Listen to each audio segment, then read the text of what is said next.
Inikah alasannya timnas Indonesia bisa menang lawan Bahrain? Halo Sobat KKS.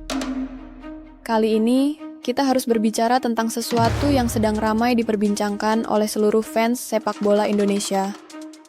Timnas Indonesia akhirnya meraih kemenangan penting atas Bahrain dengan skor tipis 1-0 di Stadion Gelora Bung Karno. Gol kemenangan dicetak oleh Ole Roemeny, dan ini menjadi kemenangan pertama bagi Coach Patrick Kluivert. Tapi, pertanyaannya, apakah alasannya timnas kita bisa menang? Atau ini hanya keberuntungan semata? Mari kita bahas di Kisah Kasih Sepak Bola. Jangan lupa subscribe, follow, dan komen pendapat kalian ya. Apakah ini awal kebangkitan timnas? Atau masih ada banyak yang harus diperbaiki? Oke, mari kita tarik mundur sedikit. Sebelum laga melawan Bahrain, kita semua masih merasakan sakitnya kekalahan dari Australia. Kekalahan itu benar-benar membuat fans geram dan mempertanyakan kesiapan timnas di bawah Patrick Kluivert. Banyak yang bilang, ini bukan pelatih yang tepat, strateginya nggak jalan.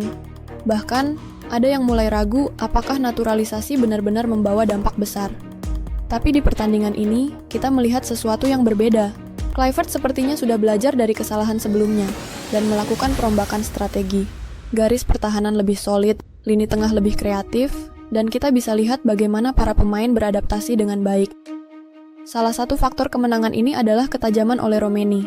Bayangkan, baru bermain 2 kali untuk timnas Indonesia dan sudah mencetak 2 gol. Apakah ini striker yang selama ini kita tunggu-tunggu? Faktanya, sejak era Bambang Pamungkas dan Boaz Solosa, Indonesia kesulitan menemukan striker haus gol. Banyak yang digadang-gadang jadi mesin gol, tapi akhirnya melempem. Nah, Roemeny datang dan langsung membuktikan kualitasnya. Tapi pertanyaannya, bisakah dia konsisten? Apakah ini hanya efek awal adaptasi? Atau memang dia striker sejati yang akan selalu memberikan gol untuk timnas? Silakan tulis pendapat kalian di kolom komentar.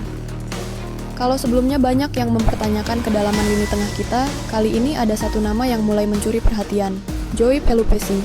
Kehadirannya sebagai gelandang bertahan benar-benar memberikan rasa aman bagi timnas. Ia mampu melindungi pertahanan dan memberikan keleluasaan bagi Tom Hay untuk menjalankan tugas kreatifnya. Gelandang bertahan yang solid seperti ini sangat jarang dimiliki Indonesia. Biasanya, lini tengah kita gampang ditembus dan sering kecolongan dari second line lawan. Tapi dengan adanya Pelupessy, kita bisa lebih tenang. Menurut kalian, apakah Pelupessy adalah gelandang bertahan terbaik yang pernah dimiliki Indonesia? Atau masih ada yang lebih baik? Komentar di bawah ya. Banyak orang yang bilang bahwa hanya pemain abroad yang bisa membawa kualitas ke timnas. Tapi ternyata, para pemain dari Liga 1 juga nggak kalah hebat.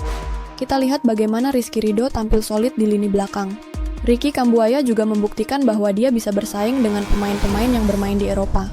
Ini bukti bahwa Liga 1 kita masih bisa menghasilkan pemain berkualitas. Jadi, apakah kita terlalu berlebihan dalam mengandalkan pemain naturalisasi? Atau kita harus tetap mengombinasikan pemain lokal dan abroad untuk membentuk skuad yang lebih kuat? Drop opini kalian di komentar. Kemenangan ini sangat berarti untuk peluang kita lolos ke babak selanjutnya. Memang, untuk bisa lolos langsung melalui peringkat kedua, masih sangat sulit karena ada Australia di sana. Tapi, peluang untuk melaju ke ronde keempat masih sangat terbuka.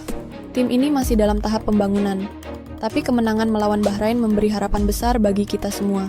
Mungkin ini bukan kemenangan yang meyakinkan, tapi ini langkah awal yang sangat penting. Jadi Sobat KKS, inilah pertanyaannya. Apakah ini tanda kebangkitan timnas Indonesia? Ataukah kemenangan ini hanya keberuntungan sesaat? Coach Kluivert sudah menunjukkan progres, tapi apakah cukup untuk bersaing di level lebih tinggi? Apakah Roemeny adalah jawaban dari masalah lini depan kita? Apakah Pelupessy akan menjadi kunci sukses lini tengah kita? Atau masih banyak yang harus diperbaiki? Jangan lupa tulis pendapat kalian di kolom komentar. Apakah timnas benar-benar bisa melaju lebih jauh? Jangan lupa subscribe, follow, dan nyalakan lonceng notifikasi biar nggak ketinggalan update terbaru dari Kisah Kasih Sepak Bola. Sampai jumpa di video selanjutnya Sobat KKS. Forza Garuda!